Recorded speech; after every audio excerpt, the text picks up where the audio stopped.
আসসালামু আলাইকুম। খেলাধুলা জগতের সর্বশেষ আপডেট ভিডিওতে আপনাকে স্বাগতম। উড়ন্ত শুরু করলেও পাওয়ার প্লেতে চেপে ধরেছিল বাংলাদেশ অস্ট্রেলিয়াকে। তবে মাঝের ওভারগুলোতে টিম ডেভিড ও ম্যাট্রেন্স তাণ্ডবে দিশেহারা হয়ে পড়ে বাংলাদেশের বোলাররা।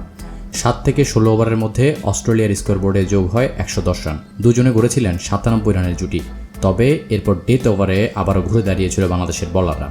মাঝের ওভারে অতি আগ্রাসী ব্যাটিং করা এবং শেষ ওভারে মুস্তাফিজ 2 ছক্কা খাওয়ায় ঠিকই বড় পুঁজি পেয়ে গিয়েছিল অস্ট্রেলিয়া ক্রিকেট দল।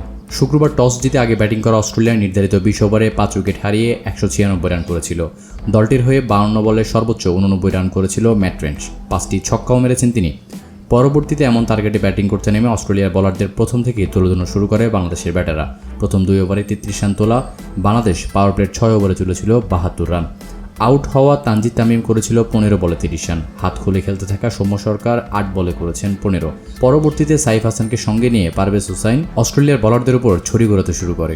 160-এর অধিক স্ট্রাইক রেটে 22 বলে 36 রান করেছিল বিধ্বংসী ব্যাটার। সাইফ এবং ইমন আউট হওয়ার পর দলের হাল ধরতে চেয়েছিল তাহিদ হৃদয় এবং টেলেন্ডের ব্যাটাররা, কিন্তু শেষ পর্যন্ত তীরে এসে তরে ডুবেছে বাংলাদেশ ক্রিকেট দলের। সাইফ এবং ইমন আউট হওয়ার পর একের পর এক ডট বল খেলে বিপদের মুখে পড়ে যায় বাংলাদেশ ক্রিকেট দল। আর বাংলাদেশি ক্রিকেটারদের শেষ দিকে এমন শোচনীয় পারফরমেন্স দেখে বেশ হতাশ মোহাম্মদ আশরাফুল।